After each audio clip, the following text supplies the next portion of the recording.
This is a project that in some ways I've been working on for months, and in some ways for years and years. In fact, my whole career has been directed towards figuring out this magical thing called the startup.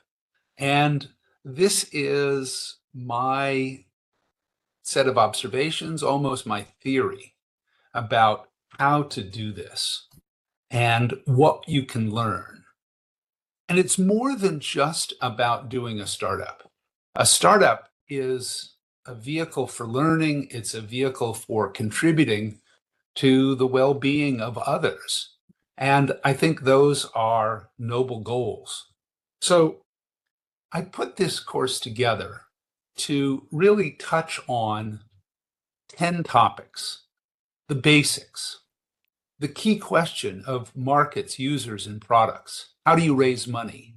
How do you go into two particular overlapping areas of critical importance, deep tech startups and certainly right now AI startups?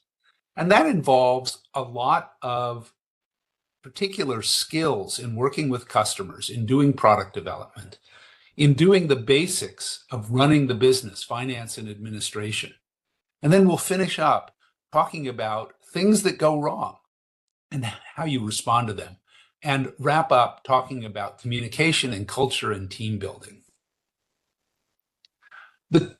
So we're going to start by talking about the essentials of the startup and what people see as most important. I think the big question today is really the question of why start anything, especially given that the brutal reality is that not everybody is building Facebook. Not everybody is going to have a runaway success. The odds of failing are quite high, depending on what you mean by failing. And so what we really want to do is ground ourselves in the motivation and take a look at what the spectrum of advice is on how to do a startup.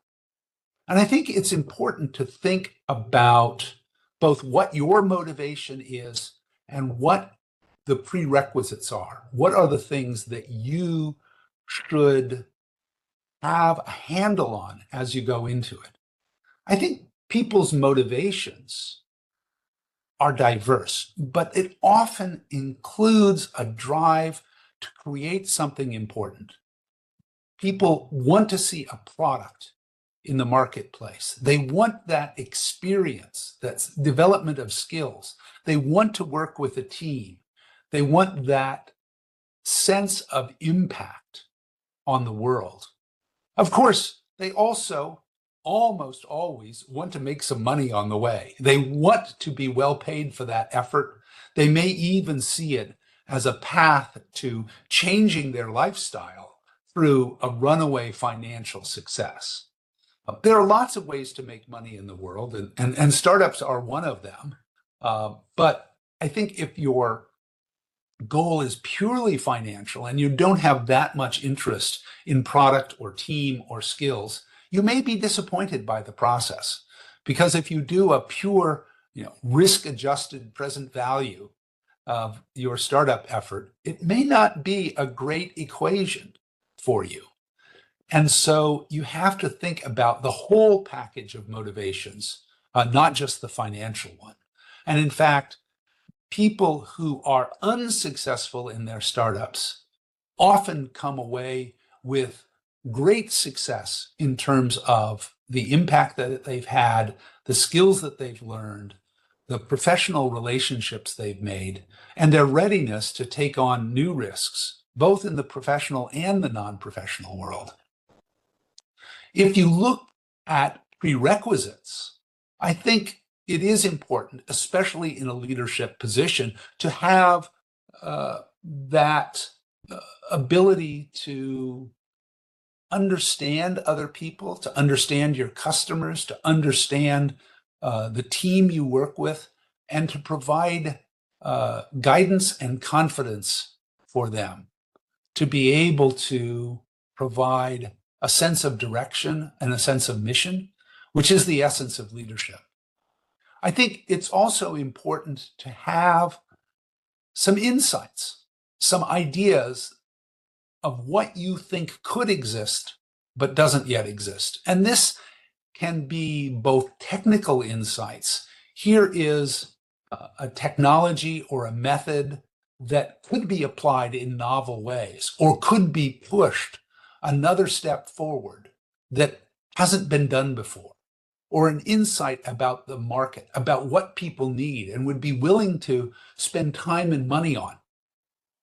I think there is a necessity of hard work in a startup. You really are off to do something big, both because hard work is what's going to differentiate you, and because it's a good measure of whether you really think it's important in your heart of hearts. If you're not willing to put work into it, did you really care that much? And if you really don't care that much, why are you doing a startup? So there is a connection between hard work and success. It doesn't mean that everybody has to work 80 hours a week. I don't think I worked 80 hours a week since my first year or two at MIPS when I was fresh out of college. But I certainly put in a lot of thought, even when I wasn't nominally working.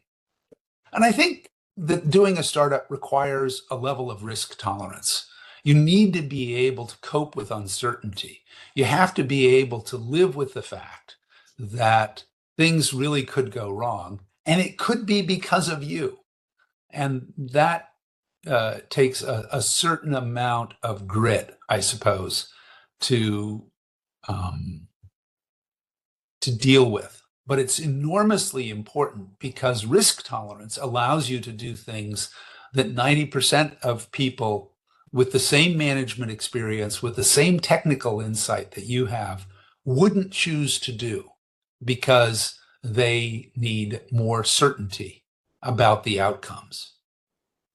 So those for me are the foundations. And this is derived from my direct startup experience. And let me just give you a little bit of a history here, because I'm going to keep referring back to these as we go through the course. My first experience was long ago. I was just finishing my PhD. My PhD advisor, John Hennessy, and a couple of his key acquaintances, John Masuris and Skip Stritter, also fairly senior people, agreed they would do this. I joined it as a founder with a small f, representing one of the people who had done the MIPS project at Stanford. And it was pretty early in the whole Silicon Valley startup phenomenon. There were real VCs. We had an excellent relationship with Mayfield Fund. And our early mission was to proliferate risk processors. And I think that mission continued, though there was a great deal of evolution in what was the product. The original product concept was chipsets, and then evolved into building systems and doing IP licensing for the microprocessor itself, where the early customers were in fact computer companies, Prime, Silicon Graphics, Digital Equipment, and semiconductor companies who became major licensees, IDT, LSI Logic, Performance Semiconductor, and then a set of international semiconductor companies, NEC, Toshiba, Siemens. I first came in working on architecture, and I helped design the original instruction set of the machine. And then I focused a lot on verification. I was a real wizard once upon a time on floating point verification. And then I moved into the system area. I worked on workstation design. And then because a bunch of the leadership of the microprocessor team went to start their own company, I stepped over from systems work back into microprocessors as the head of the VLSI design, the microprocessor design, at the time that the first 64-bit microprocessor was taking place. The company went public actually in 1989, just 5 years after being founded, but then hit some hard times and was acquired by Silicon Graphics, perhaps its biggest customer, in 1992. So that's where I learned a lot about startups from a very thin base of knowledge about business. In Tensilica, which I started about a year after I finished up my work at Silicon Graphics, was much more my own creation. I came up with this idea of automatically generating microprocessors to serve computationally intensive embedded system on chip kinds of applications. I tried to sell the idea inside of Synopsys, where I was the head of the IP business, but really no one was interested, except, ironically, Harvey Jones, who was the chairman of Synopsys at the time. But the operating management didn't want to get into the microprocessor IP business because they said every single one of our customers think they're in the microprocessor business. And so he and I did the initial seed funding of the company, and we recruited a really remarkable group of people. Technically, Bernie Rosenthal was a key partner from the very early days, from before we did the seed funding. But Beatrice Fu and Keith Van Sickle and an absolutely remarkable technical team came together. So we did the seed funding, Harvey Jones and I, to the tune of a couple of $1 million, which in 1997 was real money. And then had really strong first-tier venture capital interest from Oak and Worldview and Foundation Capital.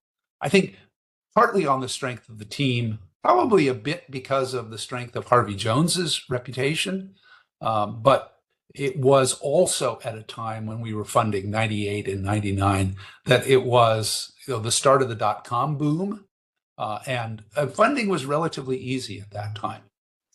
The first products, in fact, the consistent focus from day one was configurable processor IP.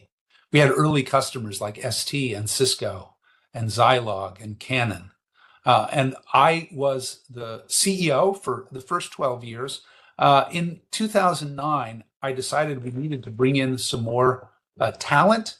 I decided that the most attractive title to bring in some elite talent was CEO. So I stepped over to the CTO role, and Jack Gage came in as CEO. And then 2 or 3 years later, when Cadence acquired Tensilica, I became the CTO for the IP business. And I continued on at Cadence for another 3 or 4 years after that. Babel Labs was the company I wasn't expecting to start. When I left Cadence in 2017, I thought I would be studying the startup market, studying AI, kind of be in the startup ecosystem in some non-operating role. But some key people, in particular, Samer Hijazi, wouldn't let me rest. Chris, and he had ideas for a startup and got me going on this. Yeah, was there a question? Sorry, I'm sorry, by the way. I don't know if you prefer to finish your topic and then have questions, or can we interrupt you while you're talking? Yeah, you can interrupt me. I think I should be able to. I should be looking at hands. I see Dennis has a hand up. I tried to. Yeah. Go ahead. So just a quick question, out of curiosity, what did you do with Zilog? Zilog had really retreated back to a shell of their former selves. So there was a company still called Zilog in 1998, and they were going to build a new family of processors with DSP capability, and they came to us and licensed our technology to build that. I don't think the product ever got into the marketplace. They had yet another restructuring along the way, and their strategic plans changed. But they were going to be building their first 32-bit processor based on a Tensilica foundation. Okay, but they never did, right? Yeah, And, I mean, and Federico Fagin was already out of the company by then. Federico was long gone. Yeah, okay. Right. I was just wondering. Thank you. Yeah. No Federico connection there, I'm afraid. I thought so. Chris, okay, I'm still thanks. forming my questions. I forgot to put down the hand from last time. Oh, okay. So Babel Labs was the startup I wasn't thinking of doing. Samer came along and said, "We've got this really good idea, and I think you ought to be interested." And they convinced me that this was an area, and this was doing a real-time audio AI software. So for the first time, not doing something fundamentally focused on microprocessors and silicon. And we put together a great founding team, including Samer and Dror Maidan and Michelle Mao and Raul Casas. Again, I played a central role in the seed funding of the company, and then we, on the strength of that, could operate for almost a year and a half, and then raised money from Intel and Dell Capital and OTB. And I think the key thing here is that we had a very superior AI software technology that could remove noise from arbitrary speech. And it was a long search for what was the right business model to go with that, because there were lots of different ways that could be packaged. Is this a cloud service? Is this a piece of software that goes into cell phones? Is it an end application? And we tried all of those things, partly as business ventures, but also as ways to get exposure to more different segments and business models and classes of users to understand what really worked. So it was a wide exploration of fairly rapid prototyping of different ways to package this key technology. We also did some related work in edge small vocabulary speech recognition as a kind of derivative of our understanding of noise. And we were in the course of winning early customers at Motorola, AMD, Voice IC, and had consumers. We had 10 or 20,000 consumers that were using our noise removal app as a day-to-day thing for typically cleaning up videos. But we got super lucky in that when the pandemic came along, we first thought this was going to be a disaster. And we had several months of retrenchment and worry about, well, what happens if the economy goes off a cliff? And then we discovered that anybody who was doing video conferencing suddenly had a huge opportunity and need. And there was a bit of a bidding war for Babel Labs, and we ended up being acquired by Cisco because Cisco was serving a customer base where everyone was suddenly working from home. Barking dogs and crying babies were a key issue, and we had the perfect solution just sitting there waiting for video conferencing to come along. And so we were acquired by Cisco rather earlier in the life cycle than I expected.